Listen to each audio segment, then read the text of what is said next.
Magandang hapon mga kampas lupa. Mga kampas lupa, i-flex lang natin o ituturo lang natin konti ang ating diskarte sa ating kalabasa, no? Ito yung ating kalabasa mga kampas lupa. Ito yung binidyo ko noong nakaraan na ang isang puno pinruning natin, napabranches natin o napasanga natin ng 5 hanggang 8, no?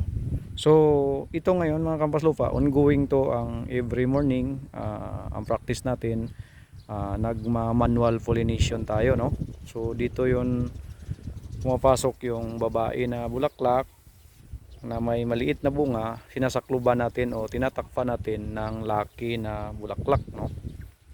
So mga kampas lupa, i-flex ko lang, ito na yun mga kampas lupa, ito na yung mga nasa fruiting stage na to mga kampas lupa. Mayroon na tayong mga bunga nito. Ito yun, ito mga kampas lupa, no?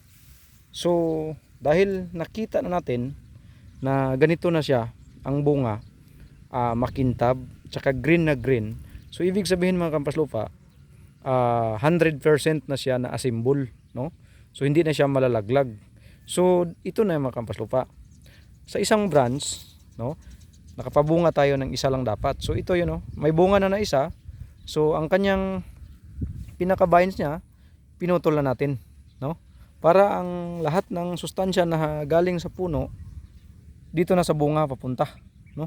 Kasi nga ang purpose natin mga kampas loko, kuha tayo ng tamang size.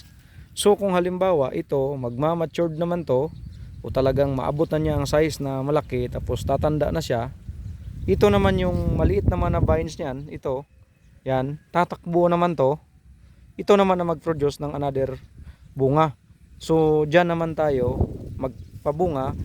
Ganito ulit ang gagawin. Pag ganito na assembly, puputulin naman ulit para wala tayong vines o mga sanga na nagkukonsume ng mga sustansya galing sa puno.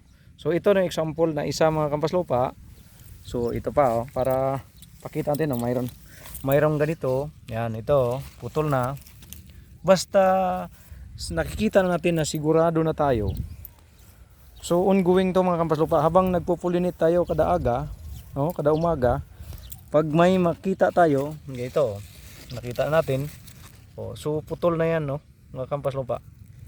Basta makikita natin na sigurado na nakikita natin na talagang ito, mayroon tayo dito.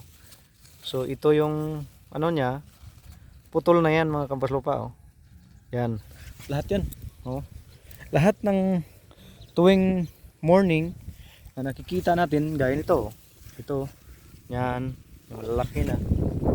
So piniflex natin mga kampas lupa para kung ano lang, kunting tips lang sa ito. Hindi na nga hindi na humiwala yung naputol, yan, ganyan.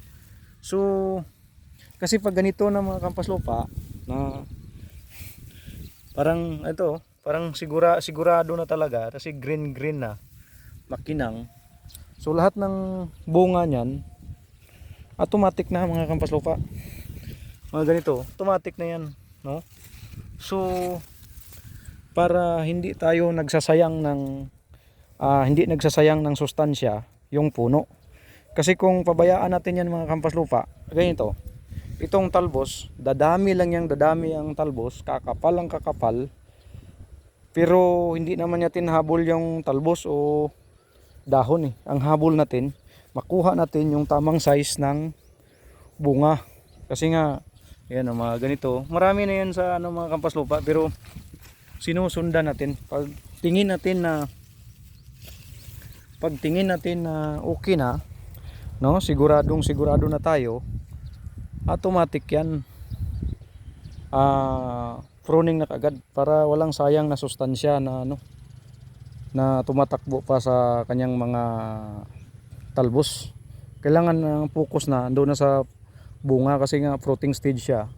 So yun yung practice natin. So yun lang mga kampas lupa, maraming salamat, paki-like, paki-share.